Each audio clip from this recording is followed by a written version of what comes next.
Hello guys, मैं हूँ आपका host Heram and welcome to Heram tube. So without wasting any time, let's get started.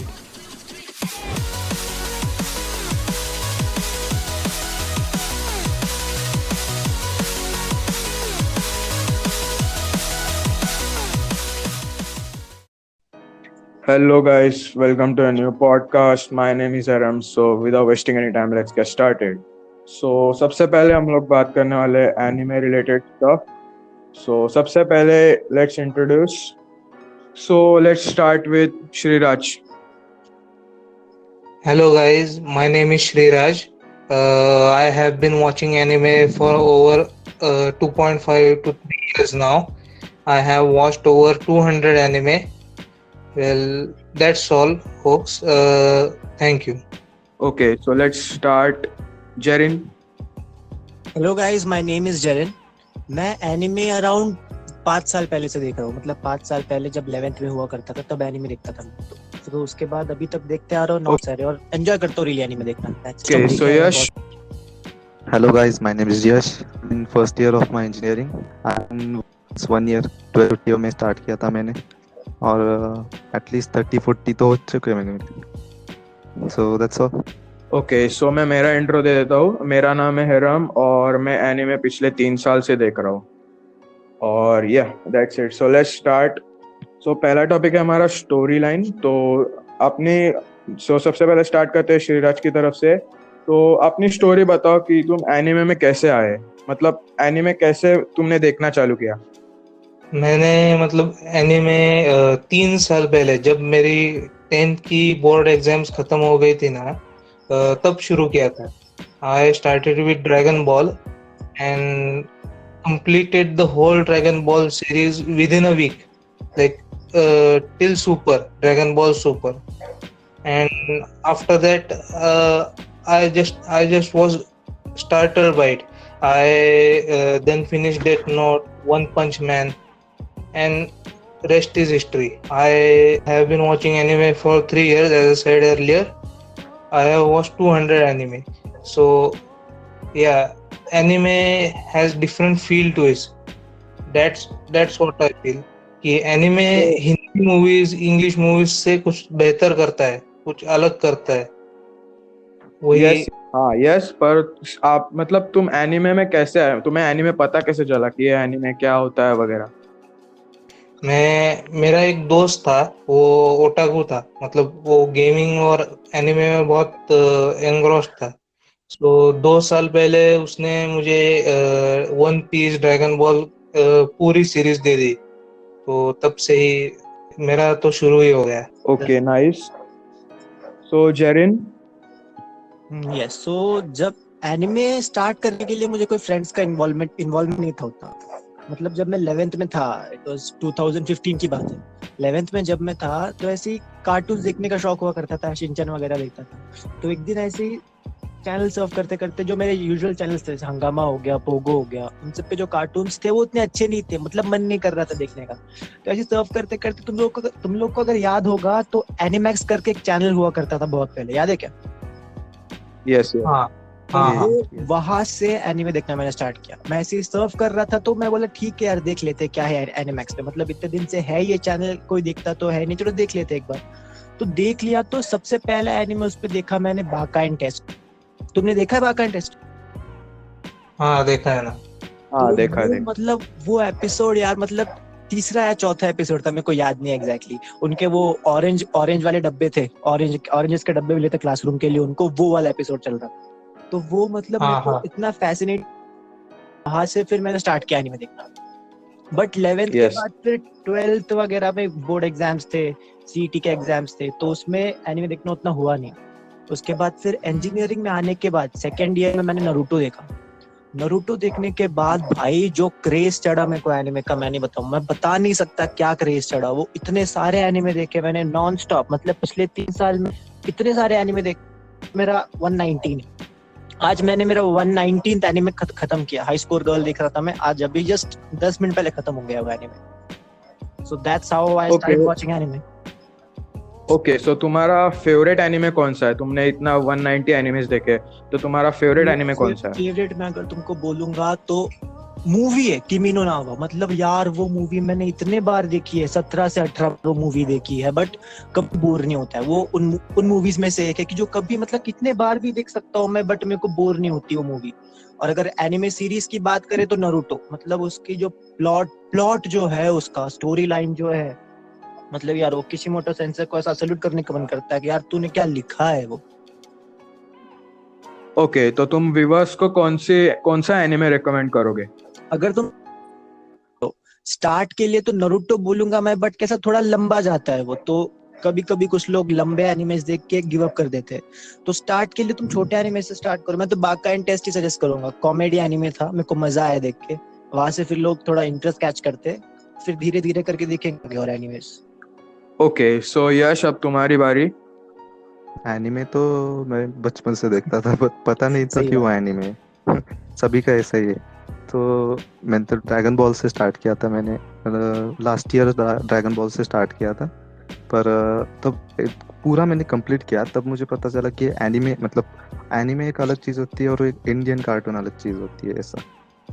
तब जब मैंने कंप्लीट ड्रैगन बॉल देख लिया, तब क्रंची रोल वगैरह वो उसका मुझे पता चला। ओके, फिर सो वहाँ से मेरी तुमने जर्नी टोटल स्टार्ट हुई कितने एनिमे एनिमे की। देखे? 1 ईयर हो चुका है, बट कम देखे वैसे, 30-40 ओके, सो हो चुके हो कि मेरे। तुम्हारा फेवरेट एनिमे कौन सा है? अभी तो मेरा नारुतो ही है फेवरेट ऐसा तो। नारुतो की मतलब ड्रैगन बॉल भी मैंने देखा, नारुतो भी मैं देखा, बट ओके, नारुतो एक सो अलग व्यूअर्स फील को देता है मुझे। तुम कौन सा एनिमे रेकमेंड करोगे? अगर स्टार्ट करना है तो वैसे डेथ नोट, मतलब अगर वो छोटा भी है, वो एनिमे को एक तरह से रिप्रेजेंट करता है डेथ नोट। बट मतलब क्या है एनिमे, तो डेथ उसके लिए मैं note is death note generally करूंगा कॉल्ड सजेस्ट सबसे एनिमे पहले। ट्रैप। अगर किसी को एनिमे में खींचना हो तो कोई भी हो टगू दूसरे को डेथ नोट ही सजेस्ट कर देता है। हाँ, यस यस यस, एक बार डेथ नोट यस। देख लिया तो मैंने चालू ही फ्रेंड्स रहता को, है बहुत उसका। सारे फ्रेंड्स को मैंने वही सजेस्ट किया था। Yes, yes. Yes. Okay, so second topic है हमारा क्रेज इन इंडिया एनीमे। जैसे कि अभी सबको पता है कि एनीमे इंडिया में बहुत पॉपुलर हो रहा है, और बहुत लोग, अभी नेटफ्लिक्स ने पोल भी डाला था कि आपको सेक्रेड गेम्स 3 चाहिए या एनीमे इन हिंदी। तो ये जस्ट हमको चूज करने के लिए रखा था, तो उसके बारे में श्रीराज तुम लोग क्या बोलते हो? मतलब आई फील कि अगर एनिमे इन हिंदी हो गया तो we just wouldn't feel it anymore. वो मतलब कार्टून जैसे ही हो जाएगा। एनिमे इन जैपनीज, मतलब अगर जैपनीज में हो या फिर डब भी हो, if it is a foreign language, we cannot mostly cannot find flaws in it.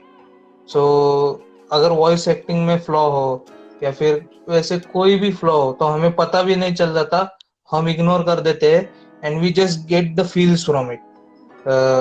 इसलिए हिंदी में डब होना मुझे मतलब थोड़ा उसमें संकोच है। पर if Netflix is taking initiative for it, I am ready for it, because Netflix is a trusted brand, and yeah, anime in India is a dream come true for me.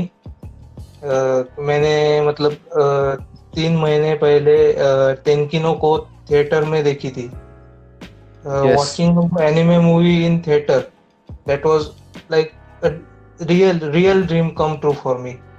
I never ever thought in my life that I would be watching a movie in India in theater that was anime related. So yeah. Okay, so जैसे कि popular voice actors हो गए, जैसे कि संकेत मात्रे हो गए, राजेश कावा हो गया, तो उनके वॉइस और एनीमे मतलब वो स्टिक होना चाहिए, तो उसके ऊपर क्या कहना है? मतलब वो मोस्टली मुझे लगता है कि बॉलीवुड एक्टर्स की मिमिक्री करते हैं या फिर ऐसे कुछ तो स्लैंग देने की कोशिश करते हैं। आई don't think it will suit any anime character, but they do their magic sometimes. अभी वो वॉइस एक्टर हुए या दे कैन। फॉर एग्जांपल अगर मैंने डेथ नोट ही ले लिया, अगर वो हिंदी में आया and if somebody who have watched it in Japanese for example, they will feel that नहीं यार इसको कुछ इतना जमा नहीं है इसमें. So I don't think it will be very good, but yeah, let's keep our hopes up. Okay so Jerin. हाँ तो हाँ मतलब तो इस पे भी मेरे को यही आपका मानना क्या है कि जो जापानीज वॉइस एक्टर्स जिस तरह से डायलॉग डिलीवरी कर पाते हैं ना, उस लेवल पे मेरे हिसाब से हिंदी में अगर डब हुआ तो वो मजा नहीं रहेगा यार. अब एग्जांपल दूं तो स्टाइन्स गेट में ओकाबे रिंतारो को जिसने आवाज दिया, मतलब जो ऐसा उसने क्रिएट किया, जो एटमॉस्फेयर क्रिएट किया उसके डायलॉग डिलीवरी से, अगर स्टाइन्स गेट को तुम हिंदी में डब करोगे तो मुझे लगता नहीं कि ओकाबे रिंतारो की जो भी वॉइस एक्टर होगा वो उस लेवल तक पहुंच पाएगा यार. Yes yes. अब ठीक है, माना कि अभी क्रेज इंक्रीज हुआ है एंड टेंकिनो was the turning point for anime in India. मतलब जो रिस्पांस आया टेंकिनो के लिए वो एक्सपेक्टेड नहीं था. लोगों को लगा कि यार ठीक है, हाँ एनिमे है, कुछ लोग देखते ऐसा लगा था, बट जो पेटिशन साइन हुआ, जितने लोगों ने रिस्पांस दिया, वो मतलब काफी आउटस्टैंडिंग था. मतलब सीरियसली मेरे हिसाब से इंडिया में एनिमे के लिए टर्निंग पॉइंट वाज टेंकिनो. और स्पेशली yes. वो डायरेक्टर ने नोटिस किया. माकोटो शिनकाई ने अगर नोटिस किया ना होता तो I don't think anything would have been possible. अगर 10 टाइम्स मोर लोगों ने भी पिटीशन साइन किया होता ना तो भी कुछ फायदा ना होता मुझे. माकोटो शिनकाई नोटिस किया और कुछ एक्शंस लिए, इस वजह से टेंकिनो को इंडिया में आया और it was really good. Okay so Yash. Okay, so I somewhat disagree with Shriraj, क्योंकि कुछ मतलब हिंदी में अगर डब करना है एनीमे तो उसको एक मतलब अलग तरीके से जब डब किया तो मतलब फील, हाउ डू आई से दिस, जापानीज में जो फील आता है वैसे, मतलब हमने बचपन में मूवी देखी, डोरेमोन की देखे वैसे, तो उनमें से कुछ डब हमने देखे हैं, मतलब हिंदी डब देखे कि उनमें वो फील है ऑलरेडी. Yes yes. ये मैं मानता हूँ, बराबर. जैसे कि हम उनमें थोड़े फील है. तब हम बिग मतलब आपने बड़े वाले जापानीज जो एनिमे इंडिया में हिंदी में डब हुए हैं जैसे डोरेमोन, शिनचैन वगैरह, उसमें फील है वो. अगर उस लेवल का डबिंग हमें मिल रहा है तो आई कैन गो. यस अभी जैसे कि बेब्लेड एनीमे मतलब टीवी पे लगता था पहले, हंगामा में, मुझे चैनल याद नहीं, पर उसमें मतलब इतना प्रोफेशनल वॉइस एक्टर्स ने एक्टिंग किया है, वॉइस एक्टिंग मतलब क्या बता, और वो पूरी फील आती है. और प्रॉब्लम क्या हो रहा था उसमें कि देखो वो anime they were made for 16 to 18 वाले ग्रुप के लिए, हाँ, and when they were dubbed in Hindi वो छोटे बच्चों के लिए मतलब उस भाषा में उसका रूपांतर हो गया. वैसा हो गया तो क्या फायदा ना उसमें. Anime will lose its feel if everything gets aimed for kids.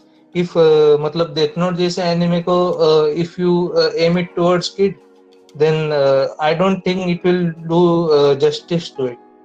Okay ये मेरे हिसाब से मतलब कैसा, इंडिया में जो है अपने जनरेशन और अपने से एक पहले वाली जनरेशन, ये लोग कैसे कार्टून मानते हैं एनिमे को, और यही पे इंडिया के लोग गलत हो रहे हैं. मतलब वहां पे तुम अगर देखोगे तो एनिमे को कार्टून नहीं माना जाता, वो लोग उसको प्योर सोर्स ऑफ एंटरटेनमेंट मानते हैं. तो वो मेंटालिटी से अगर यहाँ पे भी एनिमे को एक्सेप्ट करेंगे तो अच्छा फ्यूचर होगा. यस सो तुम्हें क्या लगता है कि इंडिया में एनिमे लीगली टीवी पे आने के लिए कितना टाइम लग सकता है? काफी टाइम लगेगा यार, I क्योंकि अभी think लोग एनिमे को उतना एक्सेप्ट कर नहीं पा रहे. एनिमे देखने वाले कौन से हैं? अपने जनरेशन एंड वो लोग एनिमे देख रहे हैं, तो इनके लिए तो एज अ कार्टून बोल के तो वो लोग टीवी पे नहीं लाएंगे मेरे हिसाब से. इवन इनफैक्ट एनिमैक्स चैनल हट गया है यार, मतलब अभी है ही नहीं वो चैनल. उसकी जगह सोनी चैनल आ गया. वो तो पूरा दिन मतलब छोटे बच्चों के लिए. So what it with. In fact Jerin, मुझे तो बहुत आप लकी लग रहे हो कि मतलब आपको एनिमैक्स एक्सपीरियंस फील करने का मौका. हाँ 2017 में जब मैंने एनिमे शुरू किया मेरे 10 की एग्जाम्स होने के बाद, तो तब एनिमैक्स जा चुका था, तो I felt very bad. Yes मेरे टाइम पे भी ऐसे ही हुआ था. एनिमैक्स जब मुझे पता चला, मैं जब छोटा था तो मुझे लगा नहीं था कि ये ऐसा कंटेंट भी देता है एनिमैक्स। मुझे तो पता भी नहीं ये तो चैनल एग्जिस्ट। एग्जैक्टली मैंने भी रिग्रेट किया जब मैंने एनिमे देखना स्टार्ट किया एनिमैक्स पे। मुझे लगा कि यार मतलब पहले से क्यों नहीं देखा मैंने। पहले भी पता था मुझे कि एनिमैक्स है बट ऐसा इंटरेस्ट नहीं हो रहा, इंटरेस्ट आया नहीं वो चीजें देख। ओके, सो थर्ड टॉपिक पे हम लोग बात करेंगे कि पायरेसी के बारे में क्या कहना है श्रीराज तुम्हारा। मतलब अगर वैसे कहे तो कि जापान के बाहर anime actually thrives only on piracy. 90% of it thrives only on piracy. Okay, so Japanese Yes. companies have laid down the plans and everything, but मुझे लगता है कि पायरेसी इज प्रीडोमिनेंट. अगर इंडिया का बोला जाए तो ये पायरेसी क्यों होती है, क्योंकि रीजन वन क्या बोले तो क्रंची रोल, फनीमेशन जैसी कंपनीज है. बहुत से ऐसे एनिमे हैं जो मुझे देखने हैं, वो इंडिया में उन्होंने बैन करके रखे हैं. तो वो एक रीजन हो गया. Yes. और सेकेंडली कि बहुत मतलब ऐसे अभी एनिमे देखते कौन है जनरली, टीनेजर्स और मतलब 25 या 30 से अंडर जो लोग होते हैं, people who are not willing to spend that much money on something like this. ऐसे लोग एनिमे देखते हैं. और मतलब प्राइसेस भी बहुत ज्यादा है ये स्ट्रीमिंग सर्विसेज की. तो दैट्स अनदर रीजन. यस, लोग अफोर्ड नहीं कर पाते नेटफ्लिक्स या फिर क्रंचीरोल की सब्सक्रिप्शन, तो इंडिया में पायरेसी की वजह से ही एनिमे पॉपुलर हुआ है. तो इसके बारे में क्या कहना है आपका?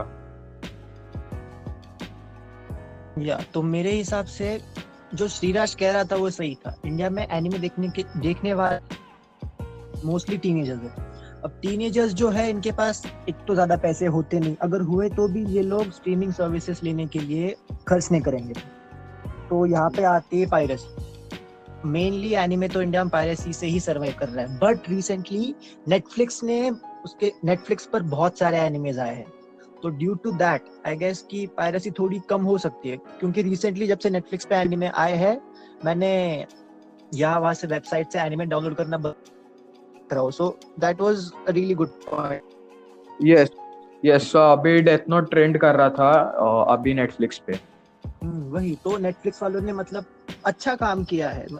और इतने सारे एनिमेज देखने के बाद मुझे वैसा फील हुआ कि यार पायरेसी करने से अच्छा वो लोग जो इतनी मेहनत कर रहे हैं, थोड़ा उनको भी रिस्पेक्ट करने के लिए अपन ओरिजिनल देख लेते हैं. Yes yes. सो यश, आप क्या कहते हो इसके बारे में? मुझे लगता है कि अगर एनिमे इंडिया में हमें चाहिए तो वो आ सकता है, बट कब आएगा? जब हमारी जनरेशन है ना, जब बड़ी होगी और जब उनके पास पैसे आने लगे, मतलब वो इनकम उनके पास रहेगी, तो वो ऑब्वियसली हम सब एनिमे जो देखते वो पे करना जब स्टार्ट करेंगे, तब नेटफ्लिक्स को उसकी डिमांड का मतलब पता चलेगा कितना है वैसे. एग्जैक्टली. हाँ, तब जब उनकी मतलब उन्हें हमें पता चलेगा कि हाँ इंडिया में डिमांड है, तब वो इंडिया में मतलब वो फोकस करेंगे. यस. वैसे इंडिया में अभी मतलब मैंने एक आर्टिकल भी देखा एक न्यूज़पेपर में कि स्पिरिटेड, मतलब वो जो ऑथर थी उन्होंने अपने किड्स को स्पिरिटेड अवे दिखाया. तो उन्होंने भी कहा कि वो जो एनिमे रहते हैं उनमें से कुछ चीजें हम सीख भी सकते हैं जो हमें रेगुलर कार्टून्स में नहीं मिलती. स्पेशली जो जिबली की मूवीज है, स्टूडियो जिबली, वो तो बहुत अच्छी रहती है. वो मूवीज ऐसे हैं कि ज्यादा अडल्ट लेवल भी नहीं जाते हैं और कैसे बच्चों को पसंद आएंगे मूवीज, वो दिखाने चाहिए बच्चों को मेरे हिसाब से स्टूडियो जिबली की मूवीज. हाँ, मतलब वो जो मतलब तो अच्छा है. मतलब जो एटलीस्ट किड्स फ्रेंडली है ना, वो मूवी अगर हमें हिंदी में डब मिल रहे ना, तो भी फॉर नाउ वी कैन मतलब से we are satisfied. Yes, kids attract हो सकते हैं. हाँ, जब किड्स अट्रैक्ट होंगे उस तरफ, तो वो मतलब उनके पास ये आइडिया आएगा कि हम अदर एनिमे भी ये डब कर सकते हैं हिंदी में, ऐसा. ओके सो हमारा लास्ट टॉपिक है जिससे हम सब परेशान है, फैन वॉर्स. तो फैन वॉर्स के बारे में श्रीराज आपका क्या कहना है? फैन वॉर्स वैसे कहे तो डिफरेंट डिफरेंट एनिमे के मतलब शिप्स मोस्टली कहते हैं उसको, ये मेन कैरेक्टर को विच बेस्ट गर्ल के साथ एंड होना चाहिए था। अभी मतलब डोमेस्टिक ना काना जो नाम का एनिमे है, तो उसमें लोग रुई और हिना उनके फैंस में बहुत झगड़े होते हैं कि मेन कैरेक्टर को किसके साथ जाना चाहिए। तो वो वैसे फैन वॉर्स बहुत प्रिवेलेंट है।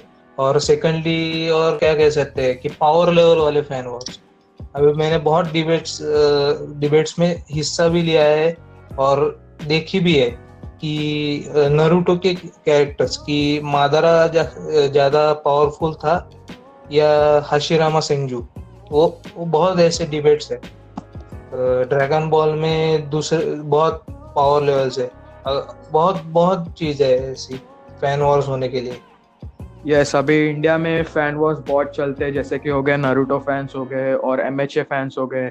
एमएचए मतलब बोकु नो हीरो के फैंस हो गए। तो इसके बारे में क्या कहना है, अगर फैन वॉर्स रुकना चाहिए या फिर क्या कहना? फैन वॉर्स आई थिंक रुकने नहीं चाहिए। फैन वॉर्स से ही तो मजा आता है। मतलब क्रिएटर को भी उससे बहुत अच्छा लगता है कि मेरे व्हाट है आई हैव क्रिएटेड, उसके लिए लोग इतना झगड़ रहे हैं, तो उनको बहुत प्रोत्साहन मिलता है उससे, और वो नए जोश से और अच्छा काम करते हैं। ये मेरा मानना है। Yes, okay okay. So Jerin? मेरे हिसाब से फैन वॉर्स बहुत इंपॉर्टेंट है। मतलब किसी भी एनिमे को सर्वाइव करने के लिए वो पॉपुलर होना चाहिए। पॉपुलर कैसे होगा, अगर उसके बारे में डिस्कशंस हो रहे हैं। डिस्कशंस कब होंगे, जब फैन वॉर्स होंगे। मेरे हिसाब से जब फैन वॉर्स होते हैं, एनिमे कम्युनिटी पे डिस्कशंस होते हैं उस चीज के बारे में कि यार कौन सा कैरेक्टर बेस्ट है। समझ रहे हो मैं क्या बोलना चाहता हूँ? अभी अभी नरूटो के अंदर, नरूटो में अभी जैसे श्रीराज ने कहा हाशिरामा वर्सेस मादारा, अभी इसके अंदर अगर ये फैन वॉर नहीं होते थे तो हमको कुछ फैक्ट्स पता ही नहीं रहते। तब जैसे कि किशिमोटो ने बहुत सारे अलग फैक्ट बताए हैं जो कि ना मांगा में थे, उसके अलावा ना ही वो एनिमे में थे। जैसे कि अगर हाशिरामा वर्सेस मादारा फाइट हो, हाशिरामा वर्सेस इताची अगर फाइट होती थी तो मे भी इताची जीत जाता था, इसलिए इताची को ये किशिमोटो ने मांगा के अंदर मार दिया। अब रीजन तो ये बताया, बट एक्चुअलिटी हमको तो नहीं पता। अब ये डिबेट स्पार्क करने का बहुत बड़ा टॉपिक हो गया, तो इस पॉइंट पे बहुत सारे डिबेट्स हुए एंड फैन वॉर्स यही से चालू हुए। तो मेरे हिसाब से fan wars are really important for discussions to go on about an anime. Okay, so fan wars की वजह से एनिमे पॉपुलर हो सकता है क्या? हाँ एग्जैक्टली हो सकता है। मतलब बहुत ज्यादा चांसेस है पॉपुलर होने के। अब समझो तुम कोई फॉर एग्जांपल इंस्टाग्राम पे फीड चेक कर रहे हो, उसमें तुम्हें कुछ दिखा, कुछ कंपैरिजन हुआ एनिमे के ये कैरेक्टर में और वो, और कोई दो कैरेक्टर्स के बीच में कंपैरिजन हुआ, बट तुमने एनिमे नहीं देखा, वो तुमने वो कंपैरिजन पढ़ा, तुमको इंटरेस्टिंग लगा, तुम जाके वो एनिमे देखे, तो एक व्यूअर बढ़ गया उन लोग का। तो इस तरीके से फैन वॉर्स मेरे हिसाब से काफी इंपॉर्टेंट है। Okay, so Yash? I think कि fan wars is fun to be honest. मतलब फैन वॉर्स मतलब एक एनिमे को सपोर्ट करना फिर दूसरे का डिबेट करना, ये सब फन का पार्ट है एक्चुअली। पर उससे एनिमे का मतलब ग्रोथ हो रहा है तो इट्स अलग। यस। एंड अब मैंने रिसेंटली एक डिबेट देखा था उस पे कि एक गोकू स्ट्रॉन्गर है या फिर नारुतो स्ट्रॉन्गर है ऐसा। तो उसमें से क्या होता है, जो जिन्होंने नारुतो नहीं देखा वो नारुतो देखेंगे, जिन्होंने ड्रैगन बॉल नहीं देखेगा वो ड्रैगन बॉल देखेंगे। इस तरह मतलब अगर एनिमे की ग्रोथ हो रही है तो it's a win win for us. Yes, सही बात है। तो यही था एपिसोड 1। तो that's it. Thank you for listening this podcast. And अगर आप नए हैं तो अगर आप स्पॉटिफाई पे सुन रहे हैं तो फॉलो करो, और अगर आप यूट्यूब पे सुन रहे हैं तो लाइक एंड सब्सक्राइब। तो मिलते हैं एपिसोड 2 में, तब तक के लिए बाय बाय।